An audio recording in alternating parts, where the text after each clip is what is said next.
Hey everybody, welcome back to Outside Reviews. And in this week's episode of Ask the Insider, we're with our insider Junior Timothy, and we're going to ask him about what are common mistakes people make when they're shopping vehicles.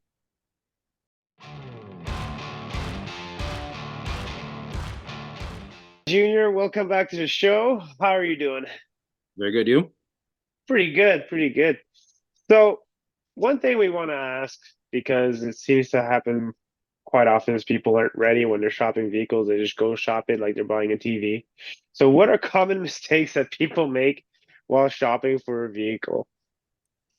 Well, you know what? A lot of people don't come prepared, and when you go and buy a vehicle, it's actually it's the second largest purchase that you make in your life, outside of buying a home, right? Yep. So, especially we're in the generation where technology information it's so accessible. You can Google any car, you'll have like so much information about that vehicle. All the manufacturers have all the websites available with like the trim level, the pricing, if you want to lease or if you want to finance. They have like the calculators in place, you know.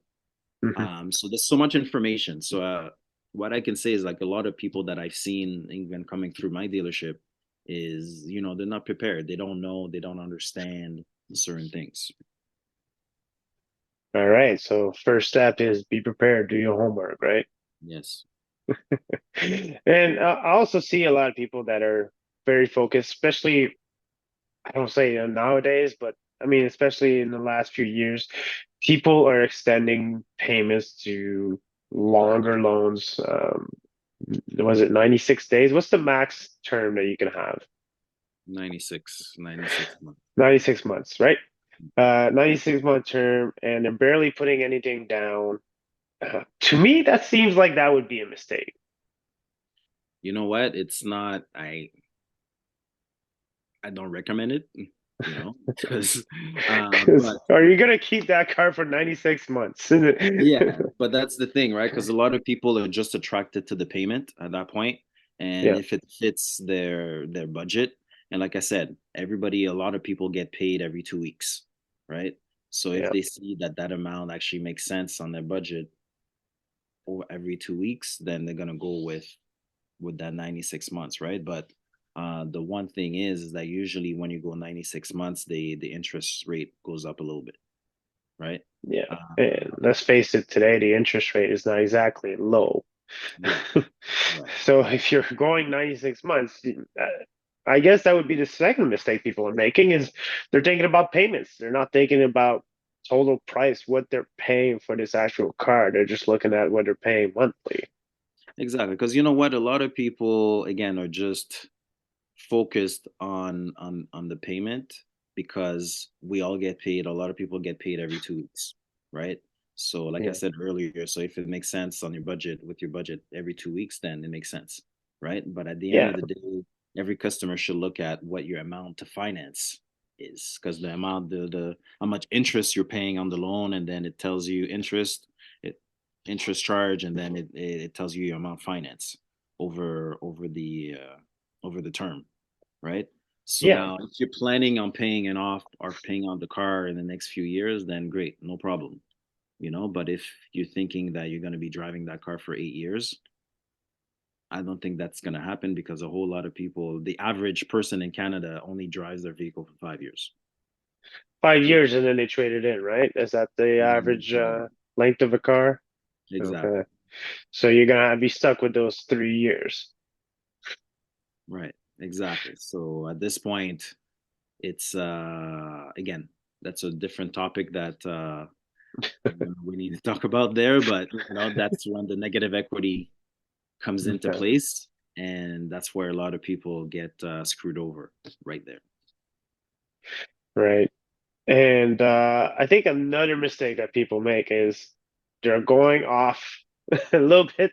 I know a car payment is emotional, but they're letting their emotion take the best of them, and they're letting them pick what they want as opposed to what they need. Mhm. Uh, so I mean, when you're a car salesman, I mean, is that something you would take advantage of, or is that something that you might want to ask them questions about? well, do you really need it, or how does that transaction work? Well, you know what? When, and again, that's even something that even I teach my salespeople is always qualify your customers and understand exactly what they need versus what they want, right? Yeah. And sometimes, don't get me wrong, sometimes we need to bring a customer back because a customer may want leather seats with a panoramic roof and, all the bells and whistles, but really and truly, your budget doesn't afford such cars, so we have to bring you back, right? Bring it back to reality. Bring Also, it back to though, reality, that saying, benefits you though, because I know that if you're letting me go off the rails and I buy something that I'm eventually going to regret, that regret's going to fall into resent because people don't like to take accountability for their own actions or decisions. right, right. So you don't want that resentment as a dealership as a whole, right? Hey, you know what? Even funny stories about that. I've had, I can think of one specific gentleman who bought a sports Yeah. car and he drove it for 2 days and his wife made him bring it back. Right? So she came into the dealership. My husband does not need this vehicle, you know, do whatever it needs to take, bring it back. We don't want it, and Yeah, my wife would do the same. right, right. Hey, sometimes we need, we need a little sports cars, but Oh, at the same we all time, want a sports car, but I mean, I can't fit my dogs and my kid in it.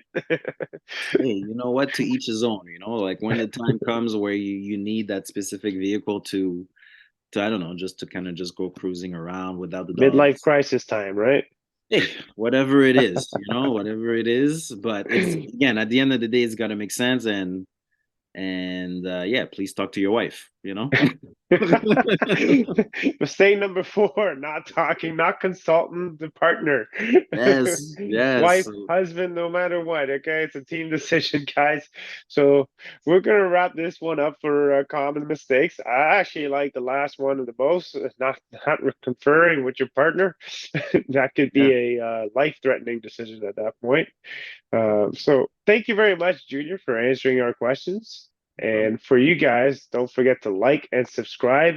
Press that notification button so you know when Junior comes back on for answering some more questions.